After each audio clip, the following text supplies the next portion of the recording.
I've been invited by the conference organisers to say a few words as we come to the end of what's been an incredibly packed, very ambitious conference. And there have been so many great inputs from speakers and you, the participants. And there's been a huge amount of work that's gone into organising this. And I'm not even going to attempt to summarise what's come out of it. I'm sorry, Joan.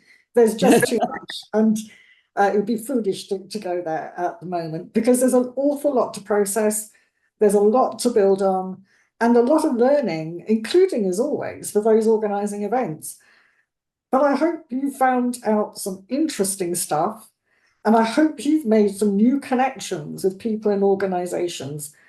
And most of all, I hope it's demonstrated that much as it's so easy to feel isolated and overwhelmed, we are not alone.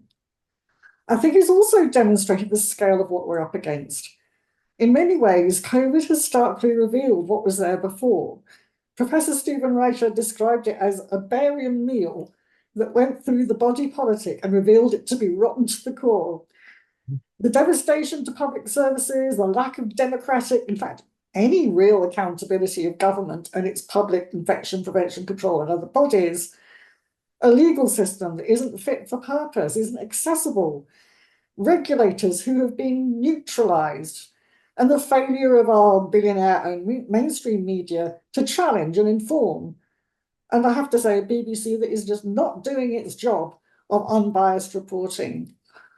While all these things have been made worse under cover of COVID, I'd say particularly the privatisation of the NHS, and as trust in them has been actively eroded, I say that what COVID has in fact demonstrated is why functioning government, a functioning and strong NHS, legal systems, regulators, and media are so very necessary. Widespread sickness ultimately also impacts on the economy. It's bizarre that those for whom the economy is the overriding priority somehow can't even seem to grasp this. And I think it's part of the exasperation that we feel. It feels like we're living in a parallel universe, a different reality. But when our reality is real, and we need to hang on to that. It feels like the battle lines have been drawn between those who believe the only purpose of people's lives is to improve other people's profit, and those who believe the purpose of profit is to improve everyone's lives.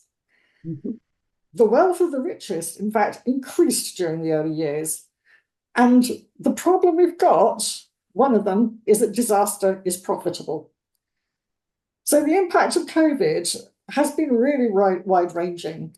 Too often, I think it's the and understandably, actually, the focus is on health and social care because that is such a focus where things are so much, it kind of encapsulates so much about the convergence of greater risk with greater clinical vulnerability. And it goes beyond equality, human rights, and even workplace health and safety. It goes beyond education. It's also the culture and the arts. It's all workplaces, but it's also homes too. Because one of the challenges for disabled people, like me, is that I'm also high clinical risk, but I need people coming into my house to support me. And so that support, that assistance can put me at risk. And many people catch COVID from kids coming back into the home. So it goes wider and it covers everything. It covers architectural design. It covers environmental standards.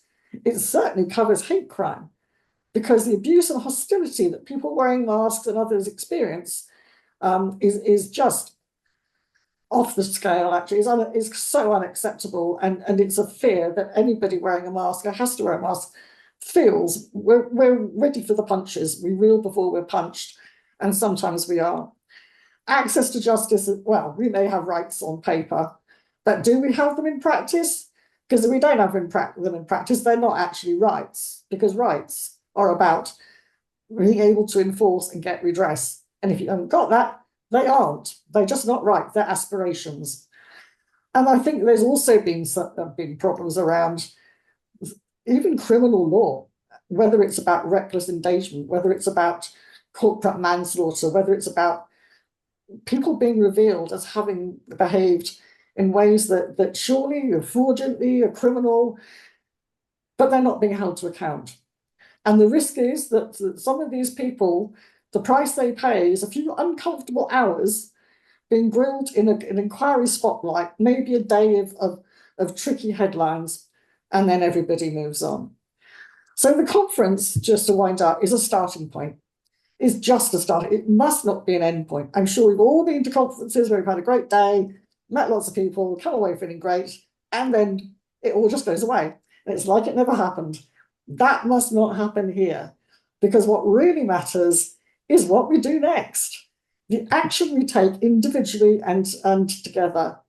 The declaration is something that we need all to be able to unite around. But whether it's action around wearing a mask out in public, not just as an act of common sense, but of solidarity. I can tell you, if I'm out and I see somebody wearing a mask, I want to virtually long distance hug them, because it tells me there goes somebody who actually cares whether people like me live or die. It's about making formal complaints to push back on wrong. It's about writing to your MP, challenging your employer, identifying parliamentary allies, as people have said. It's certainly about reminding devolved administrations that they have devolved powers, because they do seem to have forgotten that. Maybe now is a good time for another parliamentary petition. Maybe it's also about working on local action. It could just be sticking a sticker on a lamppost. It could be getting involved in co-producing good practice, because we need some. And it's definitely about supporting each other to keep going. So we are all differently placed, everybody here and everybody who's attended and everybody out there. We all have different roles, skills, expertise, lived experience, and every single one of us has a vital role to play. As someone once observed, we are many, they are few. What unites us is greater than what divides us, and we must not allow divide and rule to come about. Fighting together against COVID, against the oppression and injustice it and responses to it have engendered, is our only hope. Together we can, and we must fight back, because lives quite literally depend on it. And let's hang on, let's keep saying, let's keep reminding ourselves, the pandemic is not over. The next pandemic, the next global emergency, might be this pandemic, a new variant.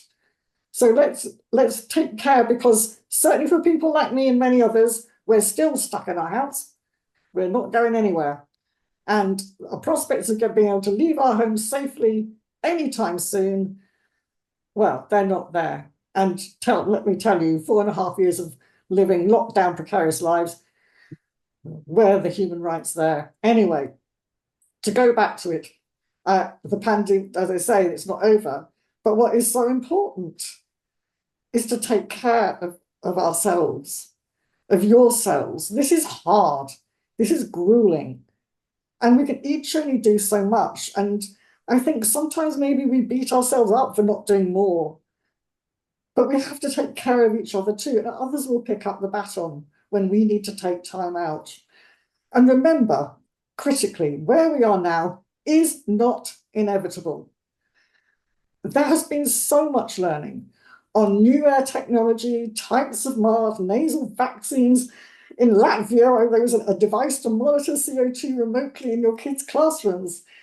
The use of online has radically withdrawn boundaries of inclusion and exclusion, not just for disabled people, but for carers and many others. And much of this learning is international. We must look outwards. Pandemics are by their very nature global.